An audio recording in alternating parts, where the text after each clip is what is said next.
What's up, Hobby Maniacs? MBG here with a look at the new Imperial Knight Codex. Not to be confused with the Imperial Knight Codex that came out last March of 2014. This is the new Imperial Knights Codex. Now, this is a full-on codex, well, at least page-wise, actually 120 pages as opposed to normal, roughly 110 that we see codexes being. It's the same standard quality hardcover that we've all come to expect with the sweet embossed code code. You got this UV protector as well, some embossing right here, and just kind of a little three-dimensional flair to it. Really nice colors, very exceptionally well laid out. You got some really nice inset artwork here, and then you kind of get into the guts of the book itself. So this particular book here was printed in Dubai. We're seeing that they kind of seem to be getting away from China for the printing, and not exactly sure what's going on with the whole Dubai thing, but we've seen Dubai now, we've seen China, we've seen England, so who knows what's going on. But if it leads to lower prices and cooler stuff and cost savings for the company, sure, let's go with it. We all like cheaper stuff, right? When you get to the actual contents itself, it is laid out like a conventional codex. You've got your huge sections of fluff getting into specific knights themselves, and then of course you've got some of the special character knights as well. And then you get into heroes of the knightly houses, which is basically like the GW the heavy metal section where they show you this spectacular photography and really close-ups of the models, which is really great stuff, and I love seeing it. It's basically like the showcase section. So you've got about a third of the book is that, and then the third gets into the actual rules themselves for each, or data slates for each of the new knights, the two old knights, as well as the formations. Then you get into the appendix, which is more expansion of the rules. Not really super necessary, to be honest. I mean, literally there's 10 weapons on these guys, and then you kind of get into some of the war gear. Okay, so there are warlord traits, there are special heirlooms of the knight houses, and then you get into the tactical objectives. So, and then an appendix profile page in the very back, not the fold out that we haven't seen that in a couple of codex releases now. So really interesting stuff. I opened this up and I cracked it up and I cracked it open, and I'm like, oh man, new codex, yeah, let's get it. And then I start flipping through it, and I'm like, okay, cool. There's some really good fluff in here. Lots of large section of fluff. You've got all the great graphics, of the galaxy. Some of the stuff here from that battle on Grelin, I believe it was. Part of the Tau third sept expansion. Then you get into the actual knights themselves, fluff on those. Then you get into specific, special character knights, really cool stuff there. Okay, I'm digging it. This is really neat. Lots and lots and lots and lots and lots of background, 62, 68 pages worth, whatever it was. Very cool looking stuff.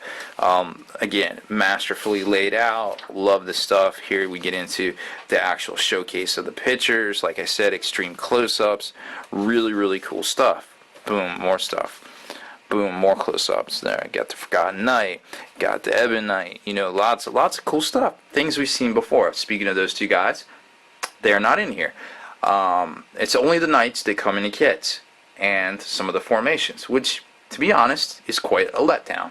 I don't know how to sugarcoat it, guys. Like, this book is 120 pages. It literally replaces a book that came out, a year and 2 months ago.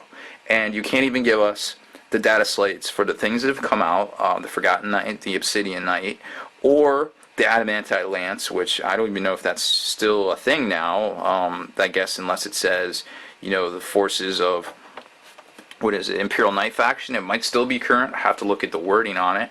But it only comes with the 2 knights from before, and the 3 new knights, and some formations. It's a little disappointing. I mean, this is a lot of unnecessary pictures, and then you got the special rules, and that's all stuff that we need, of course. But I'm a little disappointed in the presentation and the actual meat and potatoes of this book. Do not have the meat and potatoes. I bought this book. I'm sure a lot of you did too. It's not quite as big. It didn't cost as much. But that being said, they're kind of cramming it down our throat that we got to get it, we need the new rules, but they can't even give us all the stuff that is released previously. And we know they don't have any problems doing that because, You got the Assassin's book or the Assassin's, supplement that came out that you had to pay money for, but then they put them in the White Dwarf. You've got the Inquisition, same thing. It was basically a split off of, the Grey Knights book, and then they made it separate, and then they came out with the Grey Knights book Sans, the list goes on and on. So we know that they don't mind charging us for the same stuff over and over. I feel like it should have been in here. I feel like it's a slap in the face of all the people that bought these books, especially so close together. Sorry to harp on it, but I feel very strongly about it, and that's just how I feel. I shoot from the hip, guys. I give the positive where it is, I give the negative where it is, and this is a big negative for me.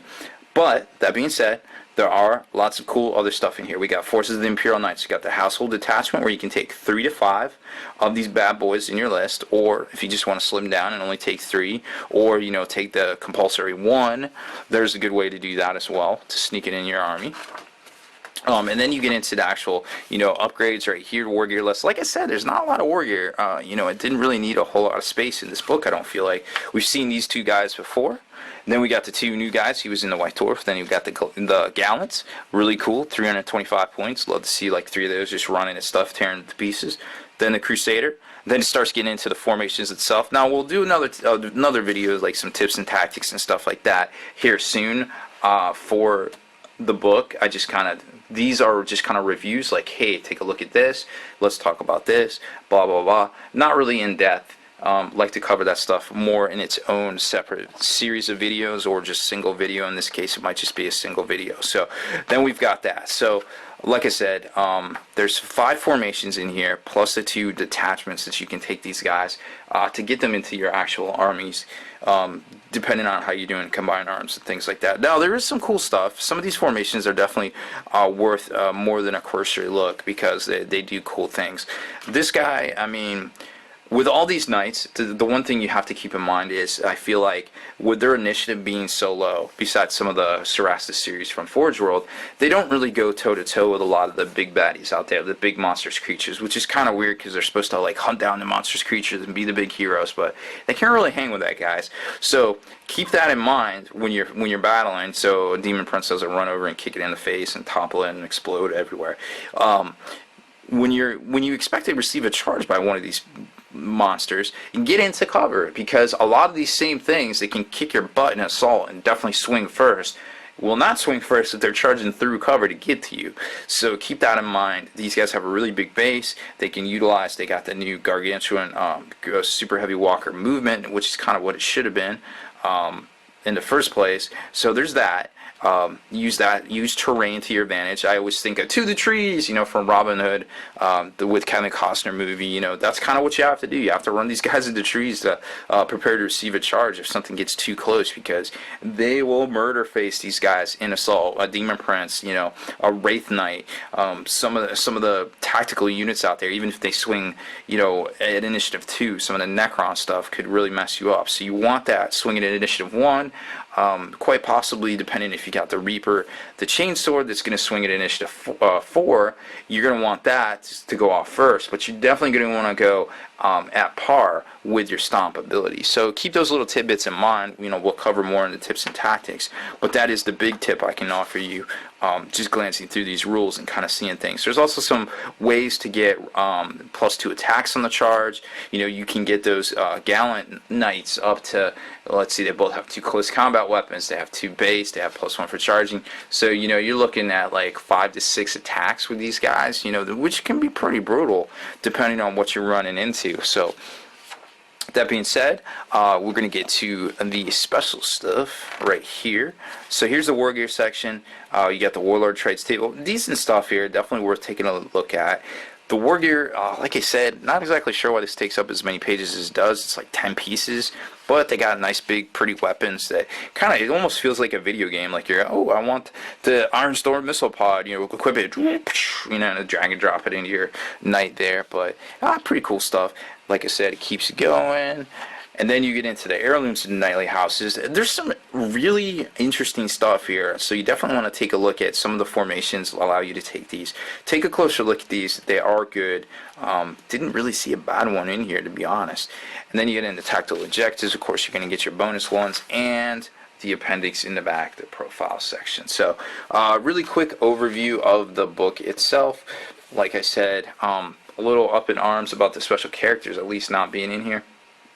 Doesn't mean it's a bad book, doesn't mean it's not worth buying, but you know, I could see where people would be on a little apprehensive about picking this thing up when we just picked one up, you know, like less than a little over a year ago. So kind of a little bit of soapboxing on that. Please accept my apologies there. But that's about it for this one, guys. I hope you enjoyed my quick review, first look review of the new Imperial Knight Codex from a Games Workshop. If you haven't already done so, make sure you head on over to the blog, spikybitsblog.com. Make sure you subscribe to the YouTube channel here. And if you haven't seen it already, head on over to longwar.net. That's the home of the battle reports for exclusive content and early access videos. Become a veteran of the Long War today.